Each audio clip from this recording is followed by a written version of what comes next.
Bahar Smith kembali dilaporkan ke polisi. Kali ini Bahar Smith dilaporkan dugaan ujaran kebencian yang mengandung sara. Ada 2 laporan yang telah diterima oleh penyidik Polda Metro Jaya. Pelapor adalah seorang mahasiswa asal Kota Serang dan warga Jakarta Selatan. Pelapor menyebut Bahar Smith telah menyebarkan ujaran kebencian dan permusuhan berdasarkan sara. Tak hanya Bahar Smith, salah satu pelapor juga melaporkan Egy Sujana atas perkara yang sama.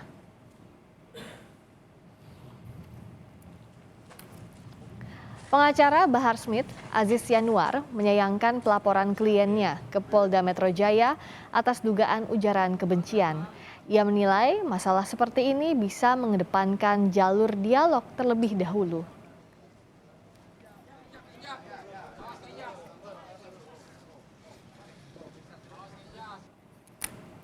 Polda Metro Jaya membenarkan adanya pelaporan terhadap Bahar Smith dan Egy Sujana terkait ujaran kebencian dan isu sara. Penyidik hingga kini masih mempelajari pelaporan ini untuk memastikan unsur pidana dalam kasus ini. Ya, itu laporannya ada ya. Jadi pelapor membawa bukti otentik ya terkait dengan penyampaian ya orang yang mereka laporkan ini ya di media sosial ya dengan kalimat-kalimat tentunya yang saya sampaikan tadi ya yang bisa menimbulkan permusuhan, ujaran kebencian dan juga sara begitu ya. Jadi dituliskan secara daring ya Pak? Itu yang terkait menghina kasar Pak. Nanti lagi didalami penyidik ya terkait itunya. Yang jelas laporannya ada ya kaitannya dengan sara ya. 2 laporan terkait ujaran kebencian dan isu sara telah dilayangkan untuk Bahar Smith. Kita akan bahas bersama dengan para narasumber yang sudah hadir. Ada Eko Kuntadi, pegiat media sosial, dan kami masih menghubungi pengacara Bahar Smith, Ikhwan Tuan Kota, yang tadi menyatakan bersedia untuk ikut dalam dialog, tapi masih kami coba karena belum tersambung. Saya ke Mas Eko terlebih dahulu. Mas Eko, selamat sore. Selamat sore, Mbak. Untuk kasus ini, pelaporan ini menurut Mas Eko apakah perlu diambil jalur hukum? Karena kalau pengacara dari Bahar Smith menyatakan bahwa bisa kok ditempuh dengan jalur dialog.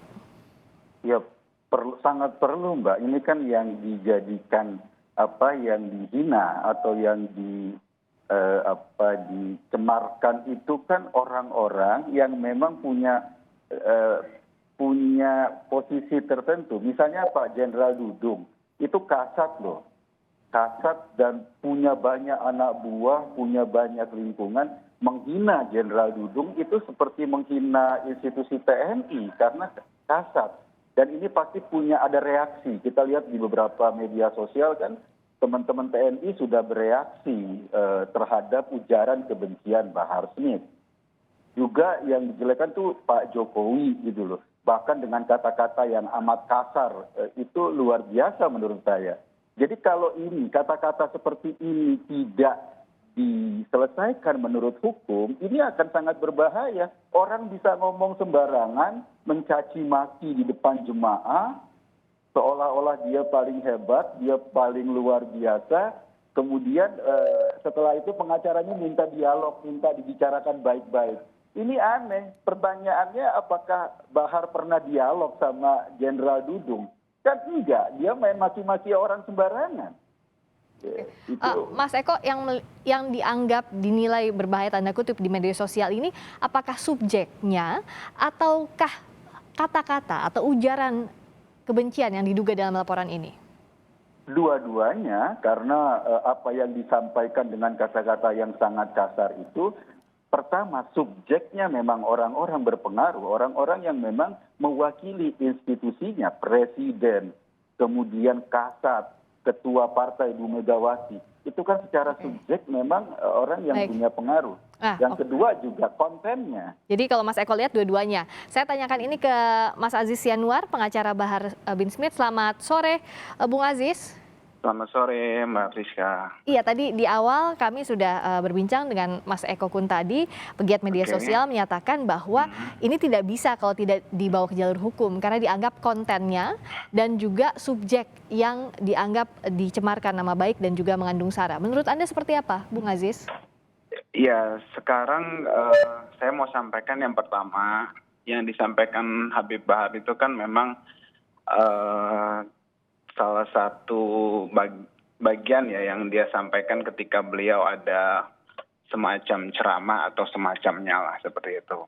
Nah, kalau memang gitu di dalam isinya ada yang kurang pas gitu, saya juga tidak menafikan ya dalam arti mau tidak ada yang salah, tidak, saya tidak berkata demikian.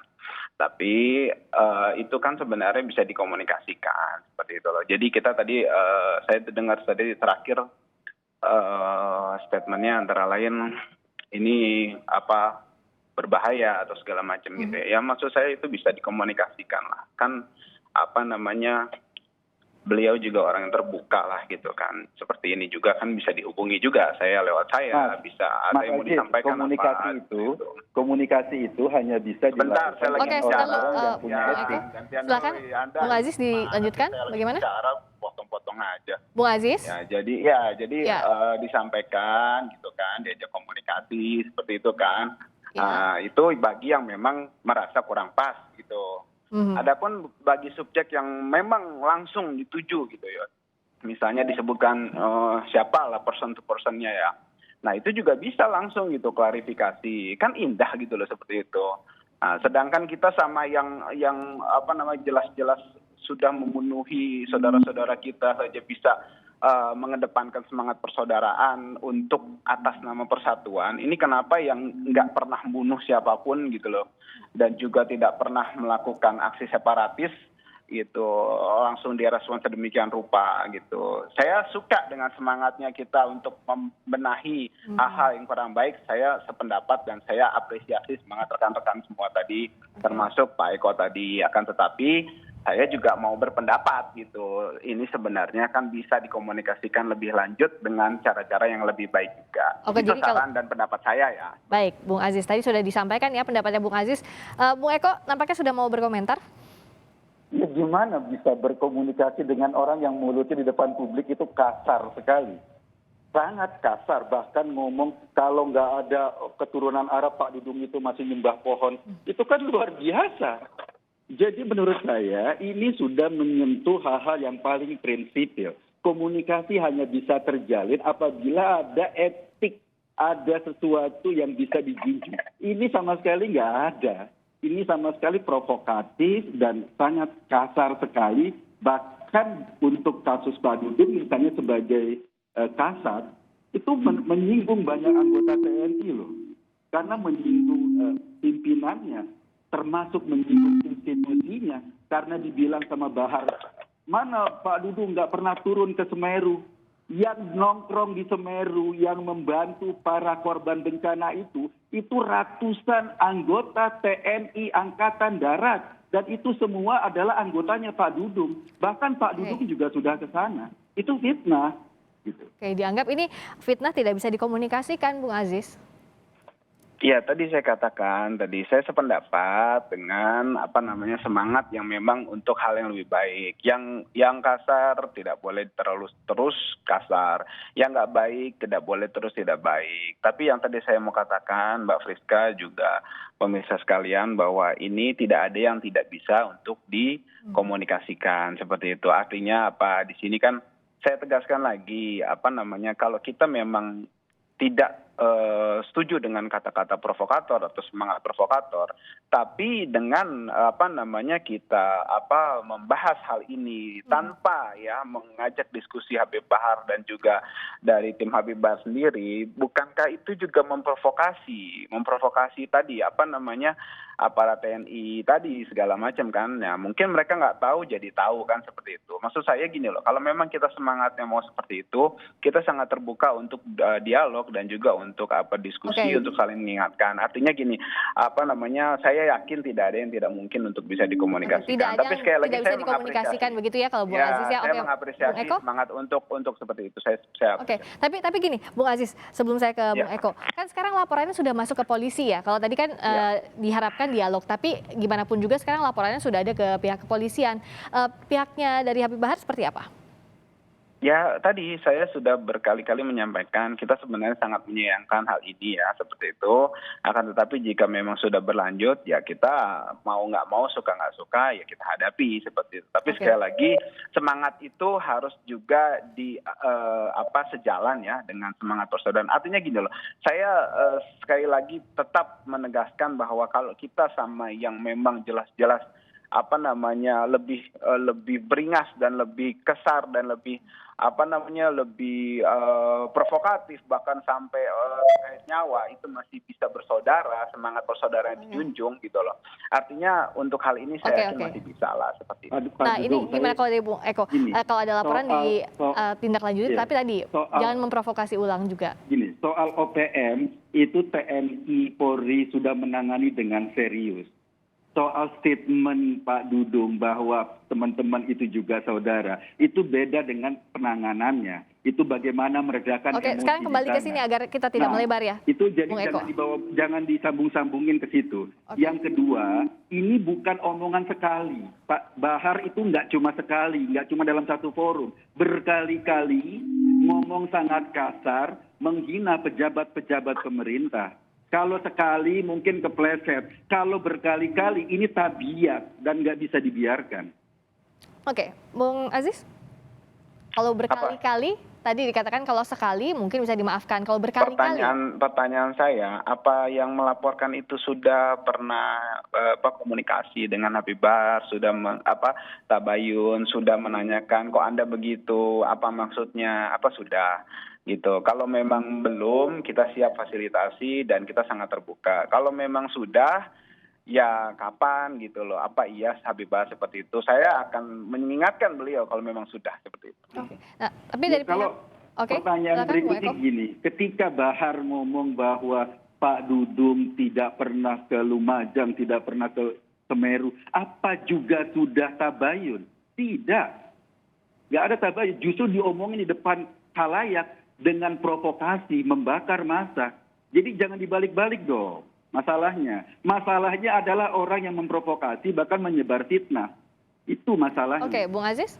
Ya, sepengetahuan saya waktu disampaikan itu memang Habib Bahar belum tahu kalau memang Pak Dudung sudah pergi ke sana. Kalau memang sudah ke sana ya mungkin bisa kan sudah saya bilang tadi kalau misalnya dikomunikasikan kan enak. Bahar pernah komunikasi nggak? Nanyain nggak Pak Dudung ke sana? Kan enggak. Oke. Gimana maksudnya? Silakan, Bung Aziz. Tadi kata Bung Eko kan tidak ditanyakan juga sebelumnya, sebelum ada pernyataan itu ke publik. Silakan. Kan tadi sudah saya katakan bahwa hal itu bisa dikomunikasikan. Kan Pak Habib Bahar juga kalau ada pihak-pihak tidak ke Semeru juga tidak sedikit-sedikit lapor. Ada yang menghina beliau juga tidak sedikit-sedikit lapor. Seperti itu. Maksud saya bisa dikomunikasikan. Semangatnya apa dulu gitu loh. Kalau misalnya semangatnya memang ya tadi pengen supaya semuanya rame, pengen ini ya silahkan gitu loh. Tapi semangat persaudaraannya itu tidak dijunjung dengan baik, ya itu yang kita sayangkan. Sekali lagi saya tadi balik ke situ lagi, bukan membenarkan apa yang dikatakan atau yang di statement, karena kita masih belum masuk ke ranah hukumnya ya. Seperti itu. Tapi saya hanya menyayangkan itu saja. Ini belum masuk mau ke ranah lapor hukum? juga itu haknya juga.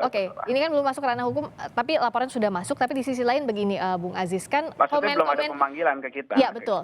Komen-komen di media sosial kan sudah mulai ramai. Artinya kan ruang untuk meluruskan mana yang harus diluruskan dan tidaknya kan belum disampaikan juga. Nah, Bung Aziz melihatnya seperti apa? Ibaratnya kalau sudah melempar sesuatu di media sosial sudah ramai kan, tidak bisa ditarik kembali. Nah, itu bagaimana? Yang disampaikan Habib Bahar itu kan dalam satu momen. Bukan momen, jadi momen itu momen acara ceramah dia di suatu tempat gitu kan. Bukan bukan yang harus diviralkan itu seperti itu. Jadi beliau menyampaikan di momen saya lupa ya itu di mana persisnya, tapi yang jelas acara ceramah yang memang bukan konsumsi untuk umum lah seperti itu. Artinya memang hanya di tempat itu aja gitu kan. Nah, adapun penyebaran itu kan ya itulah kadang yang kita sayangkan yang tidak seizin beliau dan juga banyak yang dipotong-potong. Tapi saya nggak mau ke arah sana lebih teknis. Yang jelas yang tadi saya sampaikan kita sangat sayangkan. Tapi ya kita siap kok berdialog kalau memang dari pihak yang terkait yang memang ada ketersinggungan merasa tersebut, artinya kita siap untuk mengklarifikasi lebih lanjut. Makanya tadi nanti kita akan cek dulu Mbak Friska mana ceramahnya yang dimaksud, terus kemudian versi yang mana, fullnya seperti apa, nanti coba kita klarifikasi insya Allah ke depannya. Seperti itu Mbak. Ya, Bung Eko, tujuannya bukan untuk diviralkan, tapi untuk tujuan ceramah di lingkungan tertentu? Ya nggak bisa dong bersembunyi di balik ceramah. Ceramah itu terbuka dengan jemaah yang sangat banyak. Nggak bisa kemudian viral di media sosial itu adalah reaksi publik. Tetapi ceramah itu terbuka dan berbicara dengan cara kasar, menghina orang di tempat terbuka itu nggak bisa dilakukan begitu saja. Ada konsekuensi hukumnya. Hukum harus mengajarkan bahwa tidak bisa orang atas nama ceramah agama mencaci maki orang sembarangan, apalagi menyebar fitnah. Kalau itu yang terjadi, rusak forum-forum ceramah kita, forum-forum keagamaan kita cuma jadi ajang caci maki, bersembunyi di balik forum keagamaan, itu sangat berbahaya menurut saya.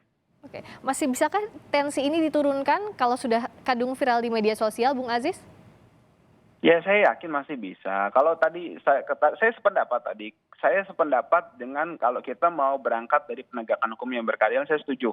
Artinya kita harus melakukan hal yang sama semua. Kita juga punya banyak laporan dan itu hinaan-hinaan terhadap ulama kita sampai sekarang juga belum ada yang diproses, banyak kok seperti itu. Artinya saya punya datanya gitu loh. Artinya kalau memang semangatnya seperti itu, saya sependapat juga gitu. Cuma mari kita tegakkan yang sudah-sudah juga harus diproses juga seperti itu.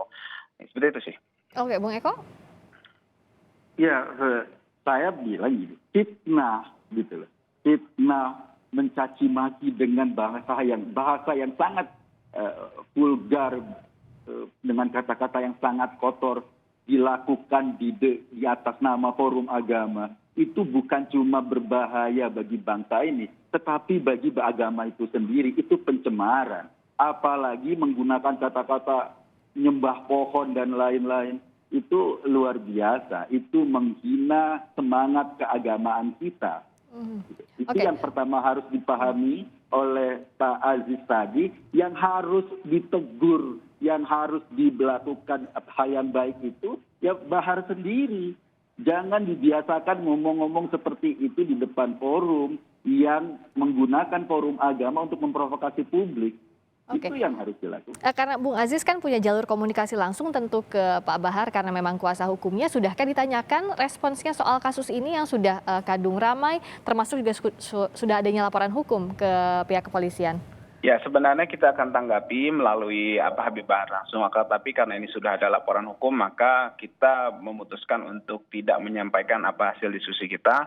Akan tetapi nanti langkah-langkah lebih strategis akan kita sampaikan untuk kebaikan semuanya tentu saja gitu kan, agar hari ini tidak menjadi polemik lagi karena memang urusan bangsa ini banyak seperti itu dan ada yang banyak harus kita prioritaskan, dan makanya nanti kita berusaha semaksimal mungkin supaya hal-hal yang menurut saya bisa dibicarakan lebih lanjut di ranah-ranah sesuai dengan musyawarah tadi itu tidak menjadi polemik lebih lanjut di publik. Seperti itu Mbak Friska. Termasuk kepada pengunggah video ini, apakah sudah dikontak oleh tim Anda, Bung Aziz?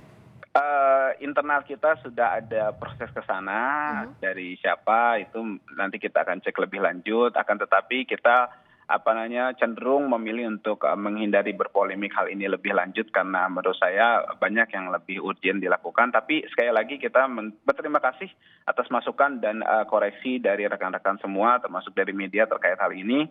Semoga jadi pembelajaran bagi kita semua ke depannya. Seperti itu Mbak Friska. Termasuk misalnya kan konten yang sudah kadung viral itu, apakah ada rencana kalau sedang di-approach siapa yang mengunggahnya, apakah akan didekati juga untuk di-take down misalnya sementara waktu? Karena sekarang kan tensinya tadi sedang cukup panas di media sosial.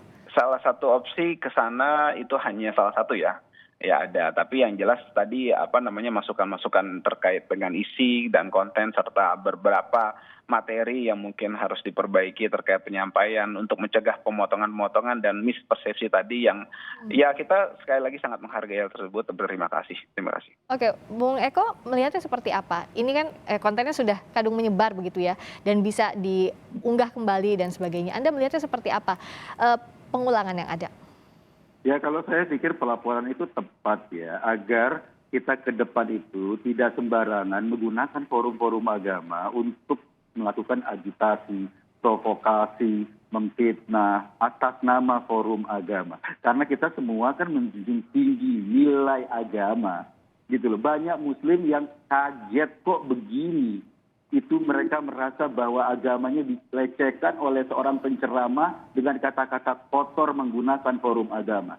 Saya pikir itu yang pertama. Yang kedua, misalnya teman-teman TNI kan sudah viral juga tuh. Beberapa teman-teman TNI menyatakan kekecewaannya, bahkan kekesalannya. Kalau ini nggak ditangani secara hukum dengan cepat, ya saya khawatir akan terjadi hal-hal yang tidak kita inginkan. Oleh karena itu menurut saya pelaporan ini tepat karena memang ini harus dilakukan. Karena kita bangsa beradab harus dilakukan di jalur hukum. Itu yang paling penting. Kalau tadi Bung Aziz dan tim juga mengatakan siap untuk kalaupun sudah ada laporan hukumnya, ini jadi langkah yang dianggap baik. Respons dari pihak Pak Bahar Smith, Bung Eko? Ya menurut saya bagus ya Pak Bahar Smith memang terbiasa provokasi, kemudian sudah siapkan lawyernya, memang sudah rencana, sudah siap ya, oke monggo. Jadi proses itu kita biarkan, kita jalankan agar ini jadi pembelajaran bahwa jangan pernah menggunakan forum-forum agama untuk melakukan provokasi terhadap jemaahnya. Karena sekarang bola sudah bergulir, kita lihat proses yang berlangsung, salah satunya lewat laporan hukum dan apa saja langkah-langkah yang diambil kedua pihak. Terima kasih sekali lagi atas waktunya Bung Aziz Yanuar, terima kasih pengacara dari Bahar bin Smith dan juga Eko Kuntadi, pegiat media sosial telah bergabung di Kompas Petang. Selamat sore.